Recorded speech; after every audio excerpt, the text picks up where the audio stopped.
दोस्तों ये कहानी ऐसे लड़के के ऊपर आधारित है जो अपने घर गर्मियों में टाइम पास करने आता है, लेकिन टाइम पास के चक्कर में वो अपने ही घर की नौकरानी का खाता खोलकर उसकी गुलक में अपना प्रोटीन शेक डाल देता है। तो चलिए देखते हैं इस नौजवान और प्यासी नौकरानी की कहानी। फिल्म की शुरुआत में हम पप्पू पिटारा को देखते हैं जो अभी अभी 18 साल का हुआ था। पप्पू पिटारा अपने डेड के घर छुट्टियां बिताने के लिए आता है, लेकिन पप्पू के अपने डेड डेविड से बिल्कुल भी नहीं बनती थी। डेविड पप्पू पिटारा से बात करने की ट्राई करता है, लेकिन पप्पू पिटारा अपने डेड से अच्छे से बात तक नहीं करता। साला ऐसी औलाद मेरे हो तो साले की गैंड में घुसन मारता।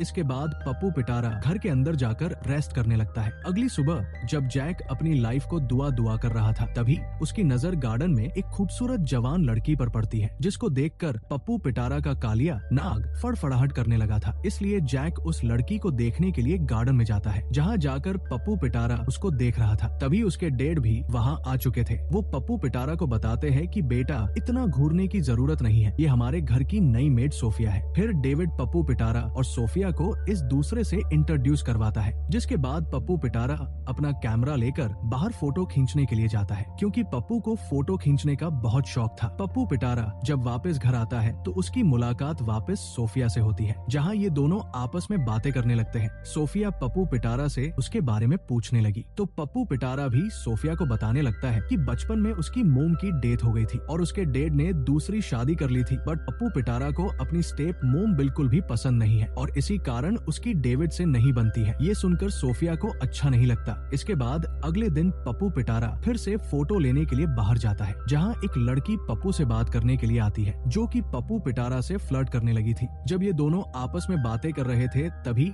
सोफिया वहाँ से साइकिल लेके गुजरती है। पप्पू सोफिया को देख उस लड़की को अकेला छोड़कर वापस घर चला जाता है, जहाँ जाकर पप्पू पिटारा छुपकर सोफिया की फोटो खींचने लगता है। सोफिया की फोटो खींचने के बाद पप्पू अंदर चला जाता है। जब पप्पू पिटारा किचन में जाता है तो उसकी मुलाकात सोफिया से होती है। सोफिया पप्पू पिटारा से कहती है कि तुम इतनी जल्दी घर क्यों आ गए, तुम्हें तो उस लड़की के साथ थोड़ा और टाइम स्पेंड करना चाहिए था। ये सुनकर पप्पू लाइन मारते हुए बताता है कि मुझे वो लड़की पसंद नहीं थी, मुझे तो तुम में ज्यादा दिलचस्पी होने लगी है। ऐसे ही दोनों के बीच धीरे धीरे बॉन्डिंग बनने लगी थी। इसलिए पप्पू पिटारा सोफिया को अपनी मोम की फोटो दिखाकर कहता है कि वो बिल्कुल उसकी माँ की तरह नजर आती है। ये सुनकर सोफिया भी अब पप्पू पिटारा के साथ ओपन होने लगती है और उसकी अपने पास्ट के बारे में उसे बताने लगती है कि जब वो 18 साल की थी तब वो गलती से प्रेग्नेंट हो गई थी, जिसकी वजह से उसके बॉयफ्रेंड ने उसको छोड़ दिया था। जिसके बाद भी उसने एक बच्चे को जन्म दिया, लेकिन दुख की बात ये है कि वो बच्चा अब सोफिया के साथ नहीं है। अब ये दोनों धीरे धीरे अपने दुख एक दूसरे के साथ शेयर करने लगते हैं। दूसरी तरफ डेविड भी पप्पू पिटारा के साथ अपने रिश्ते सही करना चाहता था, लेकिन वो अपने काम की वजह से पप्पू पिटारा के साथ टाइम स्पेंड नहीं कर पाता था। डेविड जब अपने बेटे से इसके बारे में बात करने की कोशिश करता है, लेकिन पप्पू अपने डेड से अच्छे से बात तक नहीं करता। अगले दिन डेविड अपने किसी काम की वजह से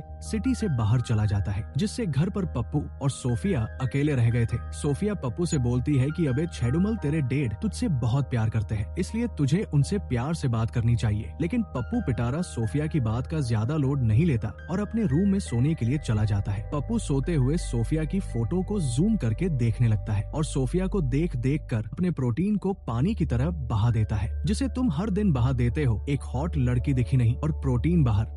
अगले दिन सोफिया का एक्स बीएफ उससे मिलने के लिए आया था। वो दोनों आपस में बातें करने लगते हैं, लेकिन उनकी बातें पप्पू पिटारा भी छुप कर सुन रहा था। सोफिया का एक्स बीएफ उससे कहता है कि आज भी वो उससे उतना ही प्यार करता है जितना वो पहले करता था। अगर तुम चाहो तो हम पहले की तरह साथ में अपने रिश्ते को आगे बढ़ा सकते हैं। पर सोफिया उसके साथ अब रहना नहीं चाहती थी, इसलिए वो उसे मना कर देती है। ये सुनकर सोफिया का एक्स वहाँ से रफू चक्कर हो गया था। अब अगले दिन पप्पू का बर्थडे था। पप्पू जब किचन में आता है तो सोफिया से बर्थडे विश करती है। ये सुनकर पप्पू सोफिया से कहता है कि मैं तुम्हें हग करना चाहता हूँ। ये सुनकर सोफिया से मना कर देती है, लेकिन पप्पू का काला नाग तो उछल कूद कर रहा था, इसलिए वो जबरदस्ती सोफिया को टच करने लगता है और सोफिया का माहौल बनाने लगता है। तभी सोफिया पप्पू को एक जोरदार थप्पड़ झड़ देती है। तभी उनके घर की घंटी बजती है। सोफिया जब जाकर गेट खोल कर देखती है तो वहाँ वही लड़की थी जो पहले पप्पू से मिली थी और वो आज भी पप्पू से मिलने के लिए आई थी। तो पप्पू भी उस लड़की के साथ बाहर चला जाता है, लेकिन पप्पू को उस लड़की में ज्यादा इंटरेस्ट नहीं था, इसलिए वो उस लड़की को छोड़कर जल्दी से घर आ जाता है। घर आने के बाद पप्पू देखता है कि सोफिया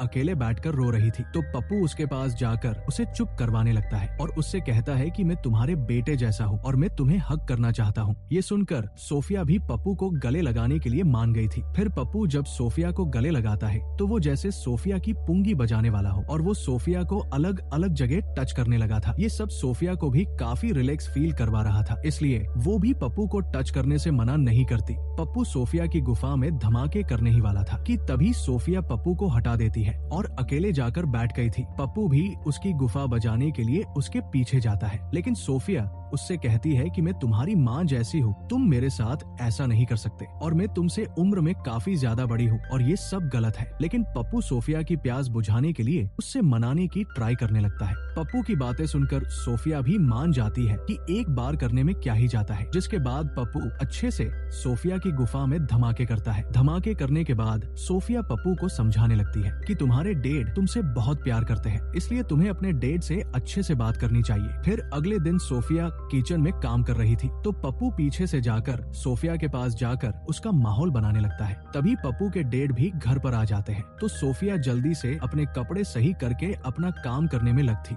डेविड घर आकर पप्पू को बर्थडे विश करके उसे गिफ्ट भी देते हैं और पप्पू को अपने साथ डिनर पर चलने की बोलते हैं, लेकिन पप्पू गुस्से में आकर डेविड को डिनर के लिए मना कर देता है और वहाँ से चला जाता है। फिर सोफिया पप्पू पिटारा के पास जाकर उसे समझाने लगती है कि बेंचो, तुम्हारे डैड तुमसे बहुत प्यार करते हैं, तुम्हें जाकर उनसे अच्छे से बात करनी चाहिए। ये सुनकर पप्पू पिटारा अपने डैड के पास बात करने के लिए जाता है। जहाँ डेविड ड्रिंक कर रहे थे तो वो पप्पू को भी ड्रिंक करने को देते हैं। काफी ज्यादा ड्रिंक करने के बाद दोनों अपने अपने दिल की बातें बताने लगे थे, जैसे तुम तोड़ी पीने के बाद बोलने लगते हो। जहाँ पप्पू के डैड उसे बताते हैं कि उसने दूसरी शादी इसलिए नहीं करी थी कि वो उसकी मोम से प्यार नहीं करता था, बल्कि उसने दूसरी शादी इसलिए करी थी ताकि मेरी दूसरी पत्नी तुम्हारा अच्छे से ध्यान रख सके। ये कहते कहते डेविड को नींद आ जाती है। अगले दिन पप्पू पिटारा और सोफिया एक साथ बाहर गार्डन में घूमने के लिए जाते हैं, जहाँ ये दोनों काफी टाइम एक दूसरे के साथ बिताते हैं और एक दूसरे की प्यास बुझाते हैं। फिर सोफिया पप्पू को अपने घर लेकर गई, जहाँ जाकर